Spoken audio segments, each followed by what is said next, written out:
Hi people! Assassination has been a pretty bad spec for the longest time. It has actually had its overall damage increased by a total of 19% throughout the last months, and that together with the changes and fixes in patch 9.0.5 meant that they finally started to shine. They seem to be the best rogue spec by far, at least for rating, but quite possibly for Mythic Plus as well. They even top the damage charts on certain bosses in Mythic Castle Natharia, such as Hungering Destroyer and Artificer Symach, and place number 3 on the heroic charts overall. They would have performed much higher on average if you exclude the Sun King encounter. If you enjoy playing Assassin, then now is a great time to pick it up, as they seem to be one of the best overall DPSers in the game currently. Supposing the fight isn't very niched for a particular spec, then Assassination Rogues have a very good chance at topping the damage charts when played well. The main strength of Assassination is their very strong double cleave, very consistent DPS, and very good survivability. They can also do pretty good sustained AoE damage, but they lack burst in both AoE and single target. Besides Conceal, Cloak of Shadows and Sap, they don't bring too much to a party. There's no buffs, there's no group cooldowns or damage mitigation, and so on and forth, but they do however have some nice things for controlling mobs. They also have a pretty simple rotation focused around keeping a number of buffs and dots active, which in turn will reward the DPS. In that sense, it's a rather unique playstyle, more focused on caressing than just hitting with big attacks. It's kind of like a warlock, at least Affliction that is. It's easy to learn but takes some time to master, especially when fighting more than one mob. In this video I'll go through the abilities used in Assassination, the basic cooldown, covenant choices, your talent choices, stat weights, legendaries, the damage profile, and how they compare on the big shards. If you watch the entire video, you should be in a good position to pick up Assassination Rogue and learn it pretty quickly. So to start off, we're gonna look at all your abilities, and when it comes to the abilities, we're gonna look at your combo point generators. So the first thing I'm gonna talk about here is the passive ability Seal Fate. And this passive gives the rogue 1 extra combo points from any combo point generating attack that deals a critical strike. Abilities that hit more than once and thus can crit more than once will award as many extra combo points as the number of critical hits it did.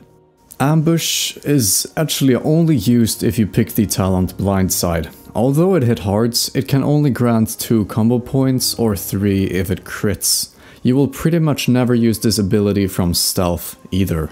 Fan of Knives is the Assassination Rogue's direct damage for AoE. It gives 1 combo point regardless of how many target it hits, but in addition gives 1 extra combo point for each critical strike it does, and it can also apply your poisons. Garrote is a strong instant dot. It has a low energy cost but a couple of seconds cooldown.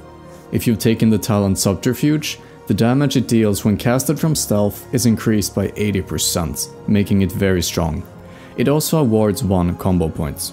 This ability cannot crit when applied, so it's only ever gonna give 1 combo point. Mutilate is your standard combo point builder. It is actually 2 attacks, one with each dagger, and they can crit individually. Due to Seal of Fate, it can give a total of 4 combo points when you crit with both your main hand and your offhand. If you don't have any crits with it, it will give 2 combo points. Poisoned Knife is your only way to build combo points from a distance. You only use it to get something out of a situation where you can't hit a mob in melee range. It can apply poisons as well. Shiv is a minor cooldown with a 25 seconds cooldown. It awards 1 combo points if it doesn't crit. However, it's never really used to generate combo points, but we're gonna get back to this ability later. And with all the combo point generating abilities over, we're gonna look into the finishers. Now, every buff and dot in Assassination is affected by the so-called pandemic mechanic. If you reapply a dot or a buff before it runs out, part of the previous application will be added to the new application. Whenever there is something like 30% or less remaining and you reapply the dot or the buff, then the whole remaining duration will be added to the new application.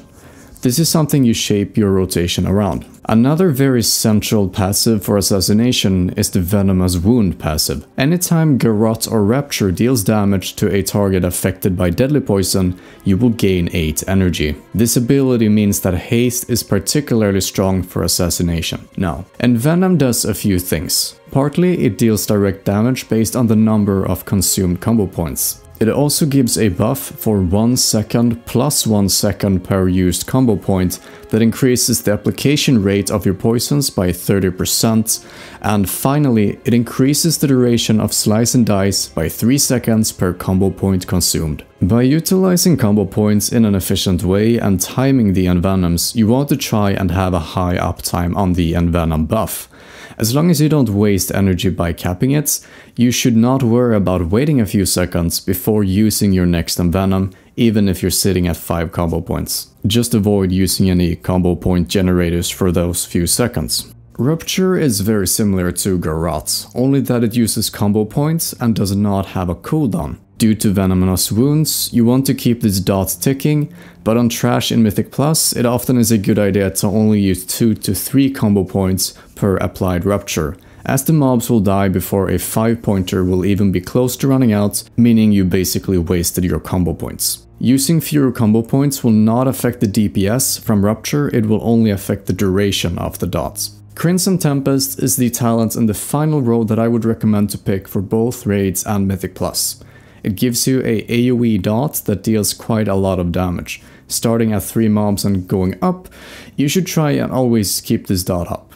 It actually deals more damage than Envenom, but it of course does not give the different buffs that Envenom does. Finally, Slice and Dice increases your attack speed by 50% and thus also increases your damage from poisons. Since the 9.0.5 patch, this ability should only have to be applied once per dungeon or boss fight in a raid, due to Envenom extending it 3 seconds per combo point consumed. And with the finishers out of the way, we're gonna look at your poisons.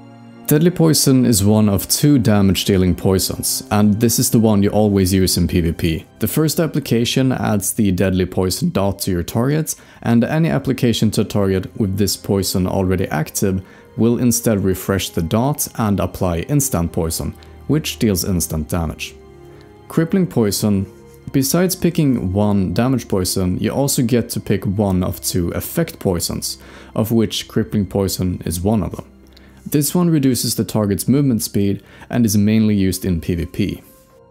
Wound Poison applies a stacking debuff that reduces healing received and also does a smaller amount of instant damage. Depending on what kind of composition you face in PvP, you will likely mostly use this one. Finally, Numbing Poison reduces a target's attack or cast speed.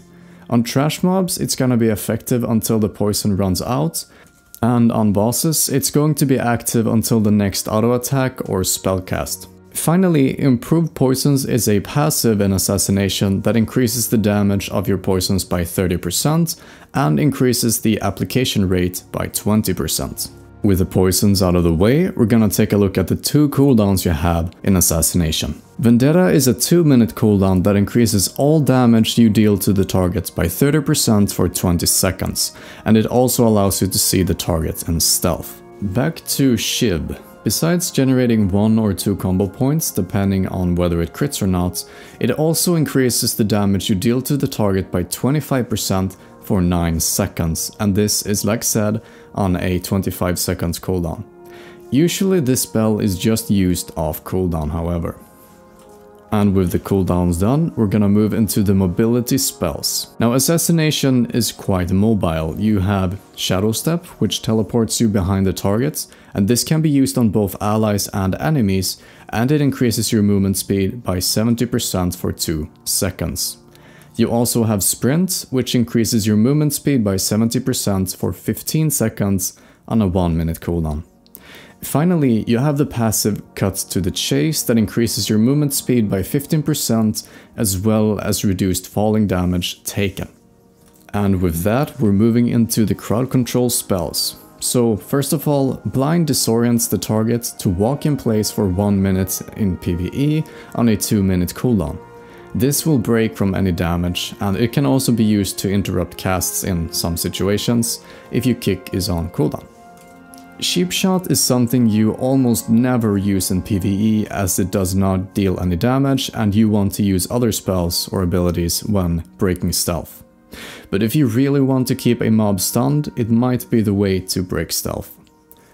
Now, Distract is mainly used to stop patrols or make mobs face away as you're trying to sneak past them. Kidney Shot is used to stun a mob by consuming combo points, perhaps the spinning shrooms in Plaguefall or the Houndmasters in Halls of Atonement.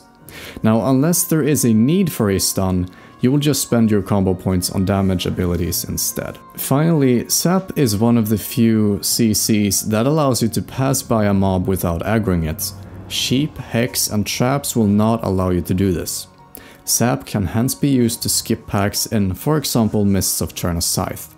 It can, however, not be used on mobs that are in combat. And so we're gonna move on to the mitigation abilities that you have available to you.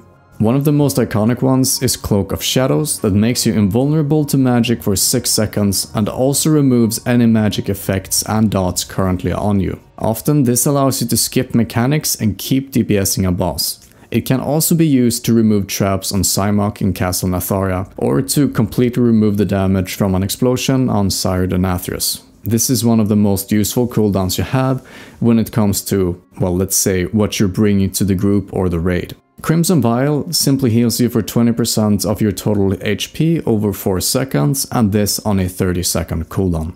Evasion increases your dodge chance by 100% for 10 seconds. You should use this whenever you have to tank something for a short period of time. Now note that you can only dodge melee abilities, not casts. Finally, Feint is a very useful ability that reduces damage taken from AoE abilities by 40% for 5 seconds, and this on only a 15 seconds cooldown. There are a lot of AoE damage in PvE, and the short cooldown allows you to mitigate a lot of that, so this is something very helpful. You can also use a talent to make this reduced non-AoE damage by 30% as well. And with that, we're gonna move into abilities that I just called rogue stuff. Pick Lock, which you just use to open lockboxes. Pickpockets, and as far as I know, there's nothing really useful that you can do with this. Shroud of Concealment is a very useful cooldown that gives stealth to everyone within a 25-yard range of you for 15 seconds. This is mainly used to skip packs in Mythic Plus, or to have your melee boys stand almost on top of the boss as the pull timer is ticking down, so that they can start their rotation straight away. Stealth, well, that's pretty self-explanatory. The more important thing about stealth is that you can talent it to give you 50% increased crit chance for 4 seconds after breaking it, or cast abilities normally only usable from stealth for 3 seconds after breaking it. Tricks of the Trade is basically a misdirection, so allowing you not to die from heavy threats early on, and I suppose this is either used if you really burst hard when opening, or if you just want to troll healers. Vanish is probably mainly considered an ability that you use to leave combat, but it actually becomes quite an important part of your DPS rotation if you're trying to min-max it. And finally, Kick, that's your interrupt. It's a pretty standard one on a 15 seconds cooldown. And so, those were all your personal abilities that you're probably gonna use sometime as Assassination. Basically all Covenants are viable for Assassination, although Venthyr pulls ahead slightly in single target, and Necrolord pulls ahead in any form of AoE or cleave situation. Now Necrolord gets the Serrated Bone Spike. This ability costs 15 energy, has 3 charges and a 30-yard range, and each charge has a 30 seconds cooldown. It deals 120% of your attack power as direct damage and applies a dot ticking for 10% of your attack power every 3 seconds, and this will last until the target dies or leaves combat. And this tick is affected by haste. Whenever a target with this dot dies, you refund a charge. It also awards more combo points the more spikes you already have active. The first one gives 2 combo points, the second one gives 3, and the third one gives 4. Should the initial damage crit, the passive Sealed Fate will award another combo point as well. Now, you also of course get the ability Fleshcraft. It's a 3-second channel that forms a shield for 2 minutes for 40% of your maximum health. Now, while channeling, all damage taken is also reduced by 20%. Finally, when moving past a corpse, the cooldown is reduced by 1 second. But only once per corpse, obviously. For any form of AoE, Necrolord is the way to go. The ability to very cheaply generate combo points with spikes on single targets is also quite useful. Since rogues already have decent mobility with the base 15% movement speed increase, sprint and shadow step, I would recommend Necrolord for fleshcraft as well. In any situation where you have to soak a big hit, it's amazingly good to combine with Feint if Feint affects that particular ability, and Fleshcraft for a huge damage reduction. Damage-wise, this is the best Covenant for Mythic Plus, Huntsman Altimor, Sun King Salvation, probably Lady Darkvein, the Council of Blood, Stone Legion Generals, and Sidonafrius for Phase 1 and Phase 2. Venthyr gets Flagellation. When used, it will lash out, dealing shadow damage against the targets and apply a haste buff on you. For the next 12 seconds, every finisher will cause an additional lash, the damage of which is scaling with the number of combo points spent. For every combo point, you also get a stack of the haste buff. When the 12 seconds are over or your target dies early, you will get the haste buff persisted for another 12 seconds. Should the target die early, you will also get 10 stacks of the buff for free, probably as a compensation for losing some time. The buff is capped at 30 stacks, and the ability has a 1.5 minute cooldown, which kinda doesn't really align that well with Vendetta's 2 minute cooldown. On top of that, you of course get Door of Shadows, which is basically a teleport with a 1.5 seconds cast time on a 1 minute cooldown. Venthyr is the de facto best single target Covenant, but the differences aren't huge however. Also be aware that this is only the best on pure single target fights, meaning Shriekwing, Hungering Destroyer, Artificer Psymach and Sludgefist. Kyrian gets Echoing Reprimand, a 45 seconds cooldown that deals 110% of attack power as arcane damage, and applies a special little thing to the mob. For the next 45 seconds, any finishing moves that uses the same amount of combo points as your so-called supercharge is, which is either gonna be 2, 3 or 4 combo points, will deal damage as if they were consuming 7 combo points. They also get their own little steward, giving them 3 Phials of Serenity, which removes diseases, poisons, curses and bleeds, as well as healing for 20% of total health, and the phial has a 3-minute cooldown. I've never personally tried Kyrian, but the simulations show that the impact from Echoing Reprimand falls behind all other Covenants for both single target as well as cleave. One of the reasons why is the issue you'll probably have with actually managing to hit the right amount of combo points for Echoing Reprimand due to Seal of Fate. Night Fae will give you Sepsis, the ability Sepsis, not the disease. A decently strong single target 90 seconds cooldown, applying a dot ticking for a total of 163% of your attack power for 10 seconds, and then doing a final bigger tick for 77% of your total attack power, as well as allowing you to cast a ability from stealth. Note that this isn't true stealth in the sense that you won't be able to get other benefits from stealth, such as those from talents or legendaries. If the target dies when affected by this ability, the cooldown will be reduced by 30 seconds. The Soul Shape form gives you another mobility, which although isn't wrong but actually a bit helpful, might be a bit overkill. Essentially, when you use Soul Shape, you will be transformed into a blue furry for 12 seconds, and you can use a 15-yard blinks every 3 seconds while in this form, and you also have your movement speed increased. Now, Night Fae is an overall good Covenant, and if you went with this from before the 9.0.5 patch, there isn't a super big gain to be done by switching Covenants from a damage perspective. But be aware that Night Fae falls behind Necrolord in any kind of cleave or AoE situation, and it falls behind Venthyr in single targets. Now personally, I decided to go with Necrolord.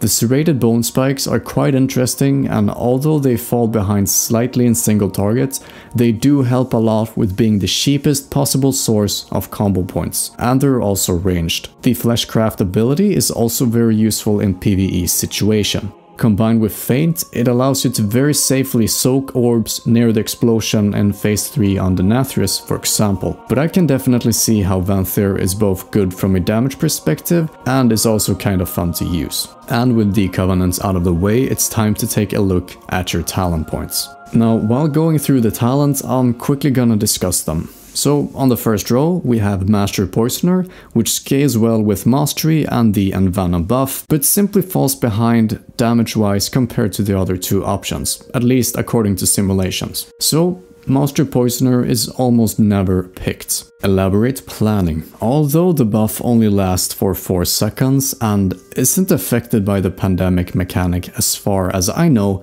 it actually has quite a high uptime in practice. When you're actively fighting a boss, meaning not running away to deal with a mechanic, you might have a 80% uptime on it, which is very nice. This is the talent I go with in both Raids and Mythic Plus. Blindside gives you a 20% chance per mutilate to make your next ambush free and usable outside of stealth. If the target is below 35% health, that chance is increased to 40%. The main issue with this talent is that your ambush often doesn't save you that much energy, and you'll actually lose combo points by using ambush instead of mutilate. So although you get a free attack, it often gets a bit tricky to incorporate into the rotation. But I feel like it's roughly on par with Elaborate Planning according to the simps, so feel free to choose, and if you really want to make the perfect decision, you can just sim it and see the difference. The increased proc rate below 35% health makes this somewhat of an execute talent. In the second row, there are essentially 2 viable PvE options, so I'll only talk about 2 of them. Subterfuge is the go-to talent for Mythic Plus.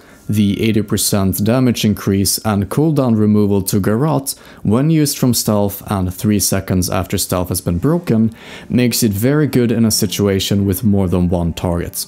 In a Mythic Plus, Garrote will very likely be the most damaging abilities out of all your abilities. Master Assassin is the preferred talent for single targets. It increases your crit chance by 50% during stealth and after stealth has been broken for another 3 seconds. It helps tremendously with the opening rotation for single target. It also means that you can throw in a Vanish when you Shiv and when you use Vendetta for some extra damage with the 50% increased crit chance. This is the talent I always use in raids, meanwhile I'll always use Subterfuge in Mythic Plus. The third row offers 2 options for PvE as well, and so I'll only talk about 2 of them. Vigor is the go-to talent in PvE. The 50 extra energy helps a lot with opening rotations, and the 10% extra regeneration is nice as well. It also allows you to pool more energy just before a Shiv or Vendetta. Deeper Stratagem might actually be the better pick though, although it is a bit more difficult to play with. Essentially, this talent greatly reduces the amount of wasted combo points, and increases the damage of your finishing moves by 5%. Usually, you would use your finishers at 4 or 5 combo points, but if you for example cast Mutilate at 3 combo points, you might get 1 crit and thus earn 3 combo points. But since the cap is at 5 and you had 3 and you got another 3, you've essentially lost a combo point. But supposing you keep using finishers at 4 or 5 combo points, then with the talent Deeper Stratagem, you will probably save quite a few combo points that you would otherwise simply lost.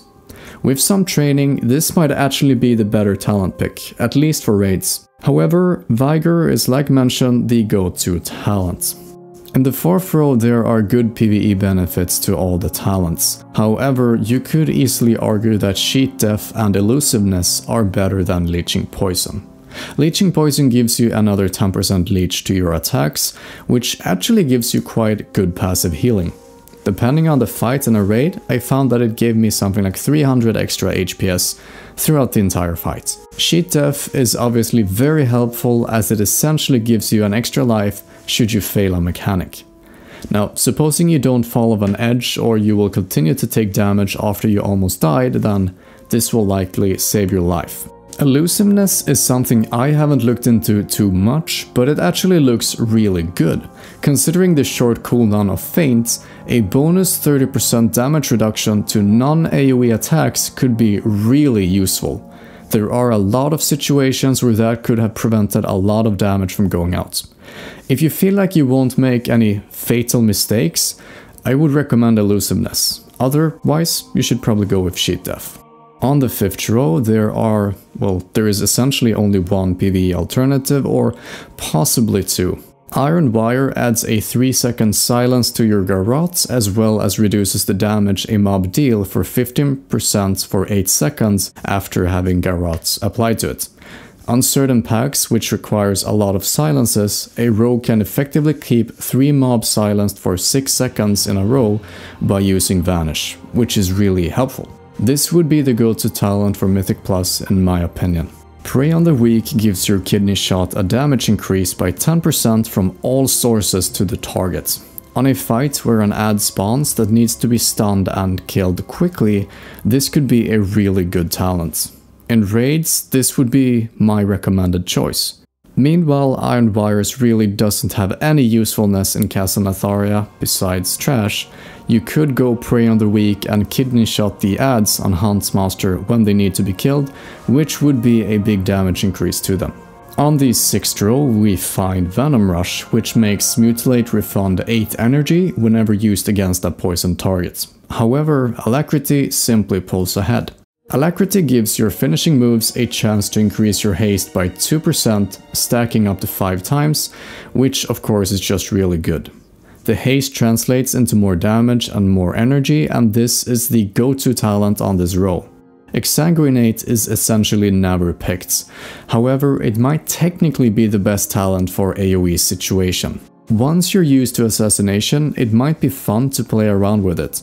If used when you have dots active on 2 or more targets, it could give you a massive amount of energy due to the venomous wounds. However, a effectively constant 10% haste buff simply seems better and seems a lot easier to use as well. On the final row, you essentially only have one talent that in my opinion is worth taking, unless you are prepared to respec several times in one raid night. Poison Bomb is nice, but it is simply very weak. It will only make up a very small portion of your total DPS.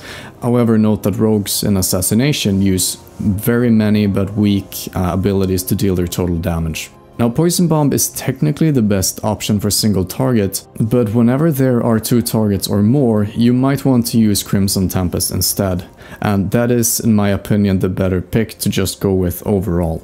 Unless, like I said, you're prepared to respec several times in a raid night, in which case you should go Poison Bomb for pure single target and Crimson Tempest for any kind of cleave. Speaking about Crimson Tempest, this is the go-to talent for any AoE situation. It gives you a pretty strong finishing move that deals instant damage and applies a shorter dot to all targets around you. If you let the ability tick for the whole dot, it actually deals more damage than Envenom, even on single targets. But like mentioned earlier, it does not give you the other benefits that Envenom does.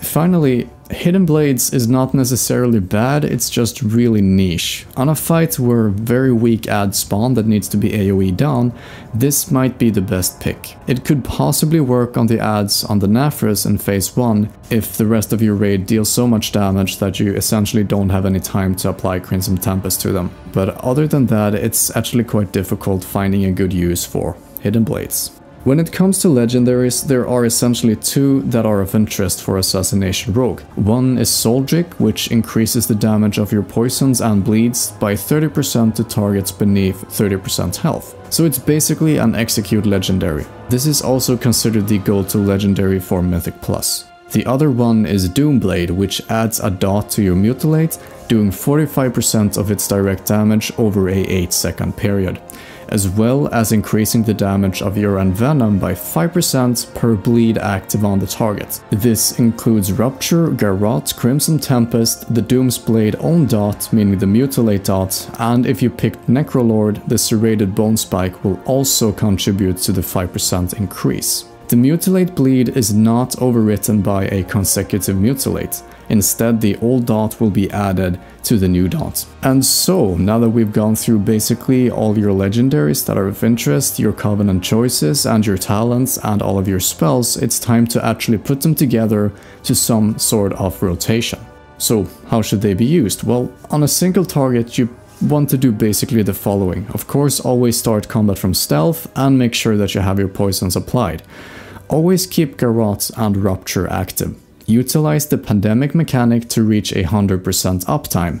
Use your finishers whenever at 4 or 5 combo points. Don't waste combo points by using Mutilate at 4 combo points. Try and have as high an uptime as possible on the Envenom buffs and of course on all your other buffs. Don't use too many combo points to apply Slice and Dice, as Envenom will be used to increase the duration. For cooldowns, use Shiv once both dots and Slice and Dice are up and spam Envenom. During a Shiv window, you should focus on getting as many Envenoms out as possible and disregard the Envenom buff. Use Vendetta once your dots and buffs are active as well, not to, well, reduce your total DPS. So, your actual single target rotation will look something like this. Open with Mutilate from Stealth into a Rupture. Do another Mutilate and use Slice and Dice, then use Garrote. Then use Mutilate until 4 or 5 combo points. Use Shiv, use Vendetta if you're gonna use it now, then Envenom, use Mutilate until 4 or 5 combo points and Envenom again, and keep going like this. Continue to keep as high an uptime as possible on all your dots and buffs, and try and avoid capping on energy. For AoE and in Mythic Plus, the rotation will look something like this, supposing you pick the Subterfuge talent, which you always should do in Mythic Plus. Open from Stealth and use Garrote on 4 different targets if there are that many. Then use Crimson Tempest and continue to spam Fan of Knives. Apply Slice and Dice if you need to. Then keep spamming Fan of Knives and use about 3 combo points to apply Rupture to a number of targets. Then just keep spamming Fan of Knives and use it to cast Envenoms. Make sure to keep Crimson Tempest up on all the mobs on all the time and refresh the dots again on targets that seems to live for a longer period of time. Due to the number of dots active in AoE situations, you should basically have infinite energy. If necessary, you can vanish and use the Subterfuge to apply another 4 Garrote, but make sure to vanish after the cooldown of Garrote is over. You should only have to apply Slice and Dice once in most raid fights unless there are long intermissions, like on Shriekwing or possibly Denathrius when going into phase 2. In Mythic Plus, you should really only have to apply Slice and Dice once at the first pack, and then it should just be kept up for the rest of the instance. Finally, we're gonna talk quickly about what to do with your Covenant abilities. If you're going for Necrolord, you want to use the Bone Spike early on to apply the dots and build combo points. Try and avoid capping the spikes. I like to use it right before my first Envenom on single targets. Use the Night Phase Sepsis on cooldown essentially. Use the Kyrian Echoing Reprimand right after you've applied your dots and your Slice and Dice. Use the Venthyr Flagellation on cooldown and or together with Vendetta or Shiv. On 2 targets cleave, try and always keep your Deadly Poison, Garrote and Rupture active on both targets. Not only will this give you more damage from dots, but Venomous Wounds will also give you that huge amount of energy back. Already at 3 targets, Crimson Tempest will be way better than Envenom. However, make sure to throw in a few Envenoms here and there to not let your Slice and Dice fall off. Sometimes you're going to want to wait a few seconds before using Envenom or Rupture to maximize the uptime on, well, both the Envenom buff, but as well as the Elaborate Planning buff if you have taken that talent. And so, we're moving on to the secondary stats. Mastery Potent Assassin. It simply increases the damage you deal with poisons and bleeds. 20.6 mastery rating gives you 1% mastery before diminishing returns, and your base mastery is 13.6%. Versatility works like it does for all other classes. 40 versatility rating means 0.5% less damage taken and 1% more damage and healing done. Haste increases the frequency of ticks on your dots, which due to Venomous Wounds translates into even more energy. It also increases your attack speed and increases your energy regeneration. It does not, however, reduce the global cooldown, for rogues at least, as that is fixed at 1 second. 33 haste rating is 1% haste. Well, besides the obvious for crits, it also gives your combo point generators a chance to give even more combo points due to Seal of Fate. All your dots can crit as well. 35 rating is 1% crit. you have a base of 10% crit. Haste and crits are the go-to stats for assassination, and you usually want to keep them at roughly even percents, with haste being the slightly higher one. But make sure to sim your character to be completely certain of what you should go for right now. Assassination rogues deals their damage through a large amount of abilities. Looking at a whole Castle Nefaria run, the hardest hitting ability, melee attacks, did 13.18% of all damage, or an average of 611 DPS. The following 16 abilities deals about 1 percentile less damage per ability, so to speak. So and Venom did 12.69% of your total damage, Rupture did 11.25%, Garrote 9.92%, and so on and so forth. In Mythic Plus runs, Garrote is almost always the hardest hitting ability due to Subterfuge. Second is often Rupture, and third might be Crimson Tempest or just melee. Then comes your Poison, and so on and so forth. The damage of an Assassination Rogue is unique in how consistent it is. Usually in any fight, you will be at the lower half for the first, let's say 20 seconds, when everyone else is blasting their bursty cooldowns. However, after a minute or so, you will start to climb up as your sustained damage is much higher than that of any other class. Because of this, you might actually have a lower DPS if you go into a lower Mythic Plus. Since your lack of burst damage, you might need some time before your sustained damage wins over the more bursty classes. Hence, you probably will do better DPS in a plus 15 than in a plus 5. But finally, like I said before, the rotation is all about maximizing uptime on all buffs and dots, as there is no one ability that will deal a massive majority of your damage. Instead, everything does its part, so just make sure to keep everything up. And so, that was pretty much the whole basic of Assassination Rogue. Hopefully this has given you a pretty clear picture of how they work, as well as a good basis for learning how to play the spec. Make sure to subscribe and then like, or do the opposite order if you feel like it. This was all from me for now, and I'll be back soon with another video. Until then, see ya!